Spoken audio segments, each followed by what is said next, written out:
Gente, eu tô revoltado com o debate, ou com aquilo ali que chamou-se de debate para prefeito do Rio que teve na Band ontem. Acho que o que aconteceu ali é o mundo da fantasia, nada ali corresponde à realidade. Começando pelo atual prefeito Crivella, né? Crivella fez o seguinte: começa o debate atacando de uma forma bizarra a Renata, e eu vou comentar mais tarde sobre esse ataque, mas atacando em base em fake news, de kit gay, de incentivo ao uso de droga nas escolas, que já está mais do que provado que não existe nada disso. Eu vou continuar comentando isso quando for falar da Renata, mas é importante a gente saber que esse é o prefeito da mentira, é o pré-fake, como a gente vinha falando, né? E ele vive no mundo da fantasia. Ele falou que a saúde nunca teve melhor na cidade do Rio de Janeiro, falou que as escolas têm internet. Prefeito, você demitiu mais de 6 mil profissionais de saúde. Ele teve a coragem de dizer que não morreu ninguém enquanto esperava um leito, enquanto esperava respirador durante a pandemia. Eu estava na UPA, eu vi isso. Eu, infelizmente, vi pacientes morrendo sem respirador e sem medicamento. Eu trabalhei em UPA, eu trabalho no hospital de campanha e eu acho um absurdo e uma falta de respeito com os familiares e com aqueles que perderam seus entes queridos, você falar que não morreu ninguém disso. Você é o responsável, Crivella. E mentir na televisão não vai apagar isso. Você vive no mundo da fantasia. A saúde, que não era boa, piorou muito na sua gestão. O transporte piorou, tudo piorou, IPTU aumentou, coleta de lixo piorou. Não tem nada de bom da sua gestão. Você é o pior gestor que essa cidade já teve e não tem nada mais para acrescentar sobre isso. Ah, e só um detalhe que eu esqueci de falar. Sobre a questão da internet nas escolas, Crivella, as escolas estão tendo a luz cortada. Então não tem internet sem luz. As unidades de saúde que precisam de internet para utilizar prontuário eletrônico, para utilizar regulação, estão sem internet por falta de pagamento. Então não vem querer entrar no mundo da fantasia. Não tem nada de positivo o que você fez. Agora vamos falar do Eduardo Paes. Eduardo Paes, ele se apoia numa questão que é real para tentar falar que a gestão dele foi boa. O que ele fala? Aqui a cidade é tudo muito ruim agora, e é verdade, porque o Crivella piorou, o que já estava ruim, então o que significa que antes estava bom. Mas não é verdade, está ruim e antes também estava ruim, só que agora está pior. A gente não pode esquecer, Eduardo Paes, que sua gestão foi marcada por corrupção. Então, por exemplo, cadê as vigas da perimetral? E o superfaturamento das obras nas Olimpíadas, né? As obras, por exemplo, a ciclovia, que foi até lembrado no debate, a ciclovia que foi feita e caiu de novo porque foi mal feita, foi um gasto de dinheiro público ali mal feito, né? A gestão, a coleta de lixo, por exemplo, as greves de garis que tivemos na sua gestão, porque você não respeita o direito dos trabalhadores, porque eles não tinham um salário decente, tiveram que fazer greve mais de uma vez para conquistar isso. Greves no setor de educação, depois de anos e anos que não tinha uma greve das escolas municipais, voltou a ter na sua gestão, porque você não valorizou o profissional de educação, né? E a gente não pode esquecer que o grande carro-chefe da sua gestão é a saúde, né? Você fala da saúde e tal, mas a sua gestão de saúde também não foi boa, Crivella, o Eduardo Paes. Você entregou a saúde municipal na mão das OS, você deu mais de 7 bilhões e meio das OS e tem esquemas de corrupção comprovados em relação a isso. Teve esquema de corrupção no Hospital de Acari, tem vários esquemas ainda sendo investigados e você tem entregue a gestão nas mãos das OS. Foi o que permitiu que o Crivella fizesse o que ele está fazendo agora, que é demitir nossos funcionários, que é fechar a equipe da saúde da família, porque se tivesse feito concurso público, se tivesse efetivado os profissionais que já trabalhavam na saúde, não teria como ele demitir, não teria como ele fechar a equipe. Então você também é responsável, o Eduardo Paes, pela crise que a gente está vivendo na saúde. Então não vem dizer aqui que a cidade era muito melhor. Nós sabemos quem é você. Você é aliado dos empresários de ônibus, que aumentou as passagens muito acima da inflação. Você é aliado das empreiteiras. Você não é aliado da classe trabalhadora. Aí vem a Benedita, né? A Benedita fez uma dobradinha com o Eduardo Paes. Um levantava a bola para o outro cortar. E assim, não é surpresa nenhuma, né? A Benedita na verdade, o PT fez parte das gestões do Eduardo Paes durante os 8 anos. Teve com ele aliado em tudo que ele fazia e nunca criticou nada da gestão do Eduardo Paes. Aliás, a Benedita, a estratégia dela foi falar da gestão, como ela tem 40 anos de vida pública e de tudo que ela tem para apresentar nisso. Benedita, na minha opinião, os 40 anos de vida pública que você tem são vergonhosos. Você foi governador aqui do Rio de Janeiro na vaga do Garotinho, né? Você era vice do Garotinho, vamos lembrar disso, e quando ele saiu você assumiu por 8 meses, e a sua gestão foi desastrosa. Você deixou os servidores do Estado sem salário, e por isso os servidores estaduais não gostam de você, eles não vão votar em você, porque eles lembram que você deixou eles passando fome. Então não podemos esquecer isso. Você, da mesma maneira agora que você é deputada federal, você votou a favor do perdão da dívida das igrejas. R$ 1 bilhão. Nós, trabalhadores, pagamos nosso imposto em dia. E nunca teve uma votação para perdoar nossas dívidas. Se eu estou devendo imposto de renda, se eu estou devendo PTU, por que você não propôs lá que fosse abonado minha dívida? Mas o das igrejas evangélicas você votou a favor, né? Então, assim, você não tem o que falar dos outros, você é mais do mesmo. Teve governando com Eduardo Paes, com Garotinho, teve aí nas gestões do PT que tiveram aí atacando os trabalhadores também a nível federal. Então não tem nada o que falar, você não é mais do mesmo, você é a continuidade do que a gente está vendo de pior na política. Agora, é importante também falar sobre a candidatura da Renata Souza, candidata do PSOL.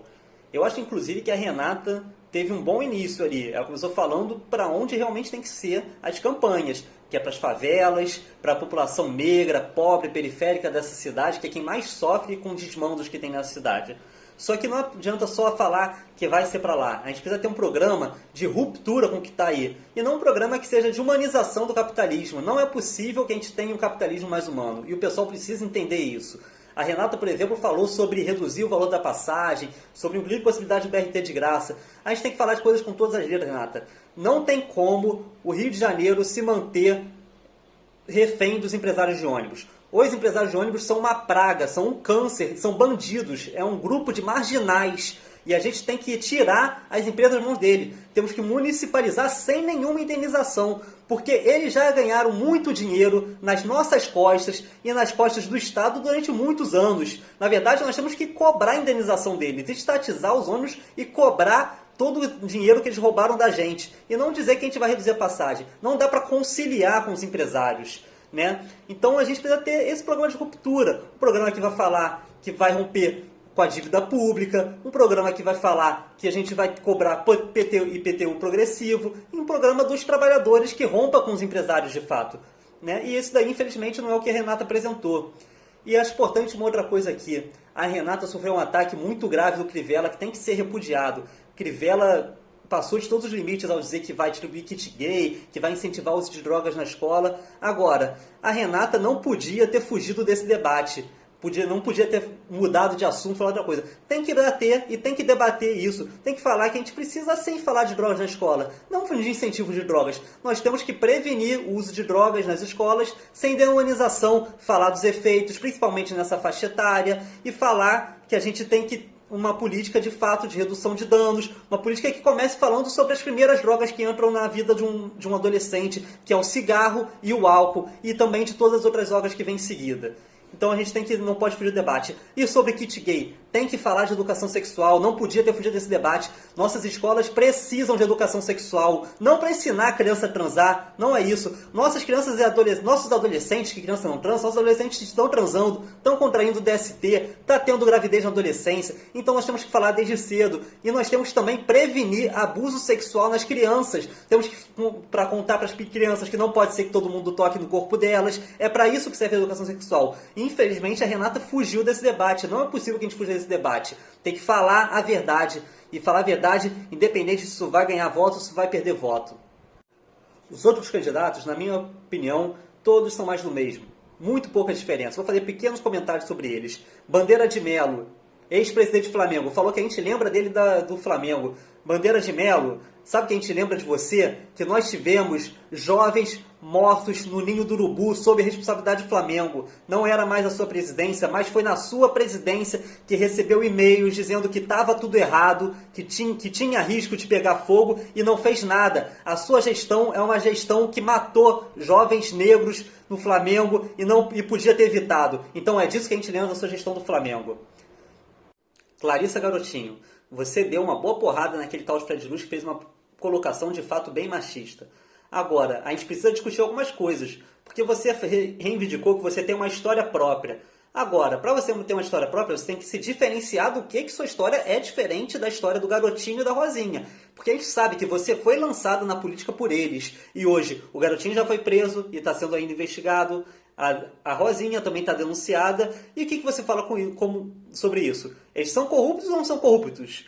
Eles roubaram ou não roubaram? Não adianta só falar que é diferente. Tem que falar se você concorda com o que eles fizeram ou não concorda. Porque senão todo mundo vai achar que é tudo igual. Da mesma maneira que você foi parte do governo Crivella enquanto foi bom para você. Quando a popularidade do Crivella começou a cair, você saiu do governo para tentar agora cavar uma vaguinha aí como prefeita do Rio de Janeiro. Então, quer construir uma história própria? Se diferencia. Fala ali, ó, ali estava errado, teve roubo e eu sou diferente deles. Você não fala isso porque, na verdade, você defende as mesmas coisas que eles.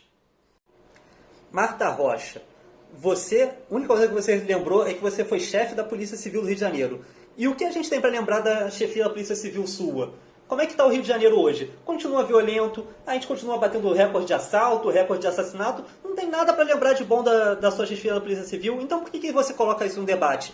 Não teve nada a acrescentar e não vai ter nada a acrescentar na Prefeitura do Rio de Janeiro. Como é que se combate a violência? Você não fala isso, foi como você foi chefe da Polícia Civil? Ou a gente combate a violência combatendo as causas da violência, combatendo a miséria, combatendo a corrupção, combatendo a falta de oportunidades, combatendo o desemprego? Tem que falar isso. Você só falou que é chefe da Polícia Civil e isso não acrescenta em nada ao debate. Então, gente, eu acho que falei aqui dos principais, teve mais candidatos, não vou falar aqui de todos eles, mas peguei os principais pontos de debate. Agora, é importante falar que teve uma coisa que faltou nesse debate. Na minha opinião, a presença do Ciro Garcia. O Ciro é o único candidato que apresentaria um programa diferente, porque o Ciro não é um candidato que nem que governa para os empresários clássicos e nem que tem uma ilusão de que a gente vai fazer um capitalismo melhor. O Ciro é um candidato que fala o seguinte: a gente vai romper com toda essa lógica. E para isso tem que romper desde o primeiro dia, com os empresários que governam essa cidade de fato. Porque troca prefeito, mas continua tudo igual. Porque quem manda na cidade são os grandes empresários. As grandes empresas de ônibus, as grandes empreiteiras. Então o Ciro ia apresentar um debate que fala o seguinte: aqui nós vamos romper com as empresas de ônibus, vamos municipalizar o transporte público, nós vamos romper com o pagamento da dívida, porque não pode ser que o Rio de Janeiro esteja essa lama que está e que a gente fique pagando dinheiro para os banqueiros. Então vamos romper com a dívida pública para investir na cidade, vamos cobrar IPTU progressivo, ou seja, cobrar mais IPTU de quem ganha mais, isentar IPTU dos imóveis que custam menos de R$200 mil, vamos acabar com essa farra das OS, tem que acabar com as OS no primeiro dia de governo. Falar o seguinte: aqui todas as OS estão fora, nós vamos assumir o controle através da prefeitura de todas as unidades de saúde e efetivar todos os funcionários como funcionários públicos. É possível fazer isso. O que eles querem fazer, eles fazem. Agora, quando é para beneficiar o trabalhador, tem mil justificativas que a lei não deixa, isso, a lei não deixa aquilo. Nós vamos romper, vamos fazer, e custe a quem custar e doa quem doer. Por isso que eu estou aqui apoiando a candidatura do Ciro Garcia, 16, e para mim é um absurdo que a Band não tenha deixado o Ciro Garcia participar do debate e ter deixado esse monte de mais do mesmo aí fazer parte.